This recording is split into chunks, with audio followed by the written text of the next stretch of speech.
شہر یروشلم روئے زمین پر ایک ایسا شہر ہے جسے تینوں الہامی مذاہب یعنی یہودیت، مسیحیت اور اسلام کے ماننے والے عزت و احترام کی نگاہ سے دیکھتے ہیں اور اسے مقدس سرزمین تسلیم کرتے ہیں۔ یہ تاریخی شہر اپنے اندر مختلف قوموں کی تاریخ، عروج و زوال، جنگ و جدل اور داستانیں سمیٹے ہوئے ہے، جس نے قدرت اور انسان کے ہاتھوں تکلیفیں ہی تکلیفیں برداشت کی ہیں۔ یہ مقدس شہر کئی بار اجڑا اور آباد ہوا، لیکن آج بھی یروشلم لوگوں کے دلوں میں ایک انفرادی مقام رکھتا ہے۔ شہر یروشلم اپنی جغرافیکل لوکیشن کے لحاظ سے بھی عجیب ترین شہر ہے۔ یہ شہر ڈہلوان پہاڑی پر واقع ہے جو جزریل کی سرزمین سے لے کر عقبہ تک پھیلا ہوا ہے، جو جنوب اور مشرق کے علاوہ پہاڑی کے درمیان گھرا ہے۔ ہسٹوریکل ریکارڈ یہ بتاتا ہے کہ یروشلم میں کبھی قحط نہیں پڑا، جبکہ یہ شہر 3000 سال سے موجود ہے۔ یروشلم کی وادیوں میں موجود دور دور تک پھیلے چونا پتھر اور سنگ مرمر کی بنجر وادیاں ایک پرکشش اور قدرتی وادی کی شکل اختیار کرتی ہیں۔ یروشلم کے کئی نام ہیں، مختلف قوموں نے مختلف دور میں اسے الگ الگ نام سے نوازا ہے۔ اس کا سب سے پرانا نام جبوس ہے۔ یہودی لٹریچر کے مطابق حضرت ابراہیم علیہ السلام نے اس شہر کو جرح کہا تھا اور بعد میں شالم نامی بادشاہ نے 2000 سال قبل مسیح میں اس میں شیلم کا اضافہ کر دیا۔ اس طرح دو عبرانی الفاظ یعنی یرو اور شلم کا مرکب یہ شہر یروشلم کہلایا۔ اس کے علاوہ عربوں نے اسے سنہرا شہر یعنی دی گولڈن سٹی کا نام بھی دیا، کیونکہ جب سورج طلوع ہوتا تھا تو اس کی کرنوں سے یہاں سنہری پتھروں سے بنے ہوئے مکانات جگمگا اٹھتے تھے۔ جب یہاں رومیوں کی حکومت آئی تو انہوں نے اسے ایلیا نام دیا تھا۔ اس طرح مسلم حکمرانوں نے اسے القدس کا نام دیا، جبکہ یہود و نصارہ نے یروشلم کے نام کو ہی تسلیم کیا، اور اس طرح آج تک اسے یروشلم کہہ کر پکارا جاتا ہے۔ انسانی یادوں میں دنیا کا کوئی مقام بیت المقدس سے قدیم اب تک معلوم نہیں ہوا ہے۔ اہل کتاب عقائد کے مطابق ایلیا وہ سرزمین ہے جس کے ذریعے انسان گناہوں سے پاک ہو جاتا ہے۔ یہی وہ جگہ ہے جہاں سے کائنات کی تخلیق ہوئی، جبکہ حدیث کے مطابق یروشلم میں سب سے پہلے خود حضرت آدم علیہ السلام یا ان کے کسی بیٹے نے قدم رکھا تھا، جیسا کہ نبی صلی اللہ علیہ وآلہ وسلم نے فرمایا ہے کہ روئے زمین پر سب سے پہلی مسجد حرام ہے، اور اس کے 40 سال بعد بیت المقدس کی بنیاد ڈالی گئی۔ اس وقت یروشلم میں انسانی آبادی نہیں پھیلی تھی۔ تاریخ کے مطابق سب سے پہلے یہاں آل سام یعنی نوح علیہ السلام کے بیٹے سام کی اولادیں 2500 قبل مسیح میں آ کر آباد ہوئیں، جنہیں کنعانی کہا جاتا تھا۔ اس لیے یروشلم کو قدیم تاریخ میں ارض کنعان کے نام سے یاد کیا جاتا ہے۔ پھر 2000 قبل مسیح کے زمانے میں حضرت ابراہیم علیہ السلام نے عراق سے یروشلم ہجرت فرما کر اس علاقے میں پہنچے اور حبرون کے مقام پر سکونت اختیار کی۔ کتاب المقدس اور ابن کثیر کی روایت کے مطابق یروشلم کے بادشاہ شیلم حضرت ابراہیم علیہ السلام پر ایمان لے آئے، اور اس طرح حبرون میں حضرت ابراہیم علیہ السلام کی طاقت اور قدرت میں اضافہ ہو گیا۔ یہیں آپ کی اولادیں ہوئیں۔ آپ نے زندگی کا بڑا حصہ اسی مقام پر گزارا اور حبرون میں ہی مدفون ہوئے۔ 40 سالوں بعد حضرت ابراہیم علیہ السلام کے پرپوتے یعنی حضرت یعقوب علیہ السلام نے اسی جگہ خداوندی خدا کو خواب میں دیکھا تھا، لہٰذا انہوں نے اس مقام پر بیت ایل کی تعمیر کی، جو یہودیوں کی پہلی مقدس مقام مانی جاتی ہے۔ حضرت یعقوب علیہ السلام کی اولادیں جنہیں بنی اسرائیل کہا جاتا ہے، یہ لوگ کنعان چھوڑ کر مصر کی طرف ہجرت کر گئے اور لمبے عرصے تک وہاں فرعونیوں کے غلام بنے رہے۔ اس زمانے میں قوم عمالقہ نے ارض فلسطین اور یروشلم پر قبضہ کر لیا، اور جب موسیٰ علیہ السلام بنی اسرائیل کو لے کر مصر سے نکلے تو اسی ارض مقدس کا ان سے وعدہ کیا گیا جو بنی اسرائیل کو عطا ہونے والی تھی۔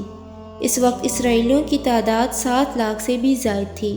موسیٰ علیہ السلام کی زندگی میں بنی اسرائیل فلسطین میں داخل نہ ہو سکے، لیکن آپ کے بعد آپ کے جانشین حضرت یوشع بن نون کی رہنمائی میں بنی اسرائیل نے قوم عمالقہ سے جنگ لڑی اور انہیں فتح نصیب ہوئی۔ اس طرح دوبارہ بنی اسرائیل فلسطین کے نواحی علاقوں میں آ کر آباد ہو گئے۔ داؤد علیہ السلام کے بادشاہ بننے تک بنی اسرائیل کا دارالسلطنت حبرون ہی تھا، کیونکہ اب بھی مرکزی شہر یروشلم پر عمالقہ کا قبضہ تھا، لہٰذا حضرت داؤد علیہ السلام نے 2 لاکھ کے عظیم لشکر کے ساتھ یروشلم پر حملہ کر دیا اور عمالقہ کو مکمل شکست دے کر یروشلم کو اپنی حکومت میں شامل کر لیا۔ یہیں سے یروشلم کی عظیم سیاسی تاریخ کا آغاز ہوتا ہے۔ حضرت داؤد علیہ السلام کے دور حکومت میں یروشلم کے ہمسائے شہروں نے بھی بنی اسرائیل سے امن کا معاہدہ کر لیا۔ حضرت داؤد علیہ السلام نے یروشلم کے چاروں طرف اونچی اونچی فصیلیں قائم کی اور بڑے بڑے چشمے کھدوائے، پتھریلی وادیوں میں باغات لگائے گئے اور یروشلم میں عبادت کے لیے ایک ہیکل کی تعمیر کروائی گئی، جس میں تابوت سکینہ کو رکھ دیا گیا، جو یہودیوں کے لیے سب سے مقدس مانا گیا ہے۔ اس ہیکل کو داؤد علیہ السلام کے بیٹے حضرت سلیمان علیہ السلام نے مکمل کیا اور اس جگہ اونچی اور بہترین عمارت کی تعمیر کروائی، جس میں بڑے بڑے شاہراہ، کمرے اور برآمدے بنائے گئے۔ اس ہیکل سلیمانی کو مکمل ہونے میں پورے 13 سال کا عرصہ لگا۔ اب یروشلم بنی اسرائیل کا دارالسلطنت قرار پایا اور شہر کی شان و شوکت میں مزید اضافہ ہو گیا۔ شہر میں سینکڑوں نہریں کھدوائی گئیں، سڑکیں پختہ کی گئیں اور اس طرح یروشلم اپنے دور کا سب سے خوبصورت ترین اور عظیم تجارتی مرکز بن گیا۔ ماہرین کا دعویٰ ہے کہ اس زمانے میں یروشلم کا رابطہ دنیا کی عظیم ترین تہذیبوں اور شہروں سے تھا، جس میں وادی سندھ، مصر، فارس اور میسوپوٹامیہ شامل ہیں۔ وادی سندھ کے شہر ہڑپہ اور موہنجو داڑو سے اہل یروشلم سونے، چاندی، ہاتھی دانت، مسالے اور کپاس کی تجارت کیا کرتے تھے۔ حضرت سلیمان علیہ السلام کی عظیم الشان دور حکومت کے بعد بنی اسرائیل رفتہ رفتہ سرکش اور نافرمان ہو گئے۔ انہوں نے تورات میں رد و بدل کیا، پیغمبروں کو قتل کیا، یہوہ کی مورتیاں بنا کر بت پرستی کی ابتدا کی، سود، زنا اور ہر طرح کے جرم میں ملوث ہو گئے۔ لہٰذا ان کی اس نافرمانی کی وجہ سے بیرونی طاقتوں نے کئی بار حملے کیے اور 1000 سال کی اس طویل تاریخ میں تقریباً 17 دفعہ یروشلم اجڑ کر دوبارہ آباد ہوا۔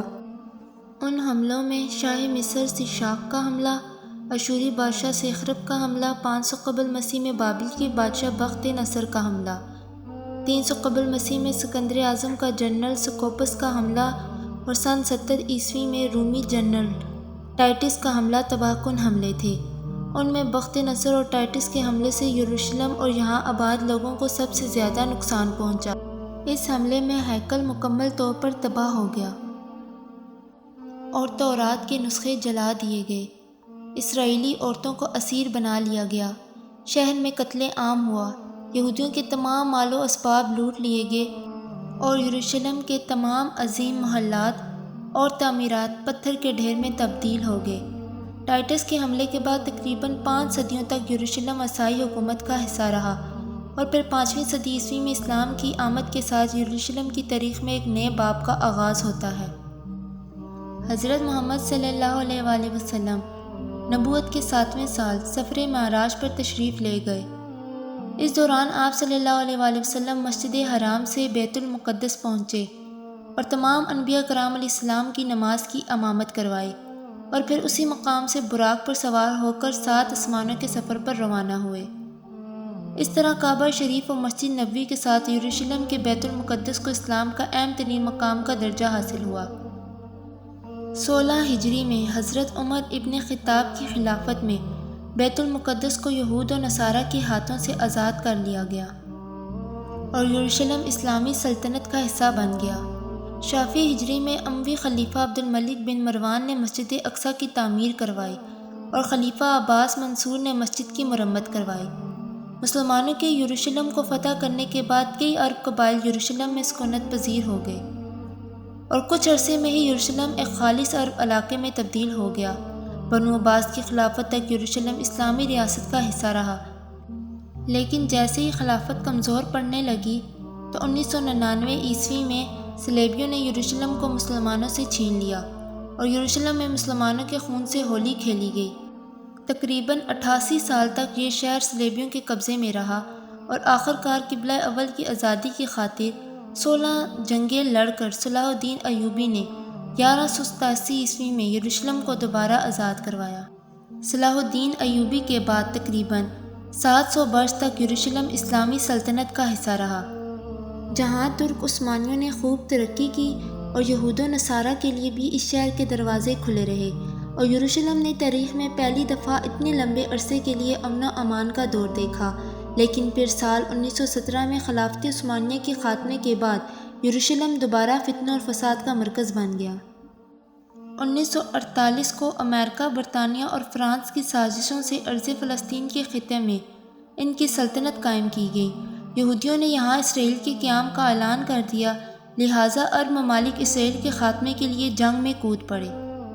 لیکن یورپ اور امریکہ کے سہارے سے اسرائیل نے عرب ممالک کو شکست دی اور پھر 1967 میں 6 روزہ عرب اور اسرائیل جنگ کے بعد یہودی یروشلم اور بیت المقدس پر بھی قابض ہو گئے۔ عرب اسرائیل جنگ میں فتح کے بعد یہودیوں نے یروشلم سمیت فلسطین کے مشرقی علاقوں پر بھی قبضہ کر لیا، جسے عالمی برادری آج بھی غیر قانونی قبضہ قرار دیتی ہے۔ صرف یہی نہیں، وقت کے ساتھ اسرائیل فلسطین کے مزید علاقوں پر بھی قبضہ کرتا چلا گیا، جو آج تک جاری ہے۔ ان قبضوں کے رد عمل میں ہر سال فلسطین میں انسانیت سوز مناظر دیکھنے کو ملتے ہیں۔ اس میں کوئی شک نہیں، فلسطینی مسلمان ایک صدی سے تکلیف اور آزمائش کی چکی میں پس رہے ہیں، اور یہ دنیا کی واحد قوم ہے جو خود اپنے ہی علاقے اور اپنے ہی وطن میں مہاجروں کی سی زندگی گزارنے پر مجبور ہے۔ لیکن یہ بھی سچ ہے کہ دنیا بھر کے مسلمانوں کے دل اہل فلسطین کے ساتھ دھڑکتے ہیں، اور وہ کسی بھی صورت اسرائیل کا قبضہ تسلیم کرنے کے لیے تیار نہیں ہے۔ فلسطین کا غم امت مسلمہ کا مشترکہ غم ہے، اور یہ بات بھی روز روشن کی طرح عیاں ہے کہ بیت المقدس کا مسئلہ فقط اہل فلسطین کا مسئلہ نہیں، بلکہ پوری امت مسلمہ کا مسئلہ ہے۔ حدیث کے مطابق قرب قیامت میں یروشلم جنگوں کا مرکز ہوگا اور وہاں اسلام کا غلبہ ہوگا۔ حضرت عیسیٰ علیہ السلام کا نزول بھی انہی علاقوں دمشق کے مشرق میں سفید مینار کے پاس ہوگا، اور وہ دجال کو باب لوط کے پاس قتل کریں گے۔